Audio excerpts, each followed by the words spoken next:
All right, so let's dive into something kind of different this time. We're still talking meditation, but not the kind where you need to like sit cross-legged for an hour, surrounded by incense. Right. We're going to explore this whole idea that you can get into that meditative state like almost instantly. Yeah, almost like flipping a switch, you know. Exactly. And what's interesting is this isn't about some kind of new agey secret. Our source for this deep dive is actually an interview with this spiritual teacher, R.J. Spina. And he basically says we're overcomplicating meditation. Yeah, he actually compares it to Superman, which I gotta admit kind of threw me off at first. It's a good one, though. It is. But it's interesting. What do you think about that comparison? Well, think about it this way. Clark Kent doesn't actually become Superman, right? He's always Superman. He just sheds that disguise that's hiding his true power. Right. And I think what RJ is getting at is that our natural state is actually this place of stillness and presence, but we just get so caught up in our heads and our busy minds that we've kind of forgotten how to access it. Okay, so it's less about like achieving something new and more about remembering something we already have. Exactly. And that's where and he uses this phrase a lot, instantaneous meditation magic tricks come in, right? Yeah. He says that a lot. And it's easy to get hung up on the words, I think.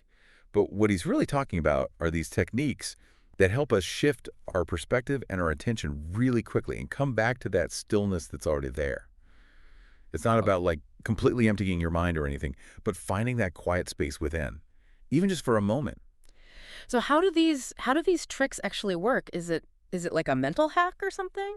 It's more about, I'd say it's more about recognizing those thought patterns, the ones your mind tends to get stuck in, and then making a conscious choice to step outside of them, even if it's just for a second. Okay. We're so used to living up in our heads, Right. analyzing everything, worrying about the future, planning.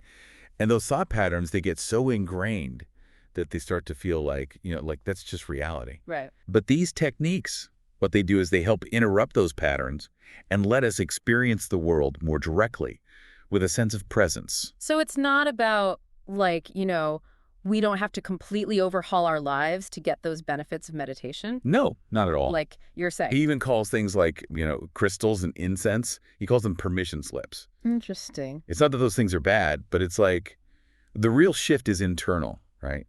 Yeah. It's about intention and surrender, not necessarily all the external stuff. Intention and surrender. Okay. So how does that play into this idea of instantaneous meditation? Well, it's about being really intentional about creating space for stillness, even in the middle of a really chaotic day. And it's about surrendering to whatever this present moment is, letting go of that need to control everything. And, the more we practice those little shifts in perspective, the more natural it becomes to access that state of presence. Okay. So instead of like forcing ourselves to meditate for an hour when we can barely sit still for 5 minutes, it's about finding these little pockets of presence throughout the day. Yeah, precisely. And in the interview, he actually gets into some specific techniques you can use to do this. For example, he talks about. One thing I've always been a little, I don't know, unsure about is that whole connecting with a higher power thing with meditation. Like, is that a requirement? It's interesting you say that because RJ actually talks about this in the interview. Oh, does he? He does. And in kind of a surprisingly down-to-earth way. Really? How so? Well, he talks about how even God, has this playful side. Oh, wait, playful. Not exactly the first word that pops into my head, I gotta say. Right. It's refreshing, though. I like that. Yeah, it kind of breaks down those, those ideas we have about what it means to connect with, with something divine. Like, it's got to be this, super serious, somber thing. Right, exactly. And RJ's saying, like, it doesn't have to be that way at all. In fact, he suggests that approaching it with that kind of like childlike sense of curiosity and wonder, can actually be really powerful. So less about the rituals and more about like tapping back into that sense of awe and wonder that we maybe lose a little bit as we get older. Exactly. And, it makes me think about what we were talking about earlier, how kids are just naturally more present. Right. Maybe there's a connection there. Like somewhere along the line, we start taking ourselves and everything a little too seriously, and we forget how to just like be. Yeah, no, for sure. Okay, so I'm starting to see how these pieces kind of fit together. So let's talk about group meditation for a sec. Is it really that different from meditating, by yourself? RJ is a huge proponent of group meditation. Okay. He actually uses a He uses a really great analogy in the interview. He compares meditating alone to like throwing a pebble into a lake. You create a few ripples, but it's Hmm. pretty small, it's contained. Right. Group meditation, he says, is like dropping a boulder in.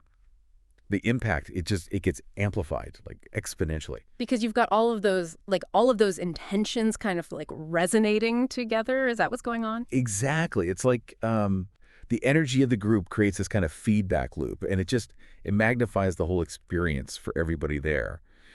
And he's not just talking about like a good vibe or anything. People in the interview, they talk about having these really profound experiences in his workshops, like, during the group meditations, even like healings. It's like the collective energy creates a space where transformation can happen that's, harder to reach on your own. Interesting. It's like the difference between listening to, your favorite song on your headphones versus seeing it live in a stadium full of people. Yes. There's just different energy there. Exactly. And speaking of RJ's workshops, that actually leads to one of the most interesting parts of the interview.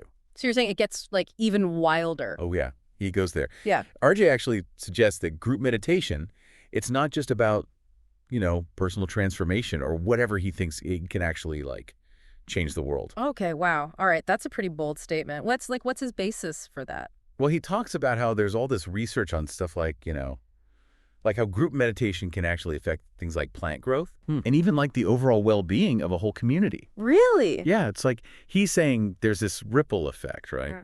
That goes way beyond just the people who are actually meditating. So it's not just about us feeling more peaceful or whatever. There's an actual like measurable impact on like the world around us. That's what he's saying, yeah. And honestly, it's pretty convincing when you hear him talk about it. It's like he's really challenging us to think about the power of, what's it called? Collective consciousness, Which, to be honest, is not something I think about very often. right? Most of us don't. But RJ believes that if enough people could tap into that, like really tap into that power, there's no limit to the positive change we could create. He's basically saying that real meditation, it's not about like escaping from the world. It's about like bringing that presence and clarity into everything we do. Which, that goes back to his whole Superman thing, right? It's about accessing that, like full potential, not just when we're sitting on a cushion meditating, but like in every single part of our lives. Exactly. It's about But shedding those, all those layers and those disguises we put on and just being who we really are, present, connected, and capable of some pretty incredible things, both individually and together. It's a pretty powerful message. it is. So as we kind of wrap up this deep dive here, what's the one thing you want our listeners to really take away from RJ and his perspective on all this? He actually leaves us with a question, and it's one I think is worth sitting with for a bit. What if enough of us actually did align our intentions, through meditation, like we were talking about, Right. to create positive change? Hmm. Could we actually shift the course of the world? Mm. It's a challenge, right? To look beyond our own individual experience and try to connect with something bigger than ourselves. It is. It definitely is a lot to think about. And to our listeners out there, we want to know what resonates with you. What do you think about this whole idea of instantaneous meditation and the impact it could have on the world? Let us know, because this is a conversation we definitely want to keep having.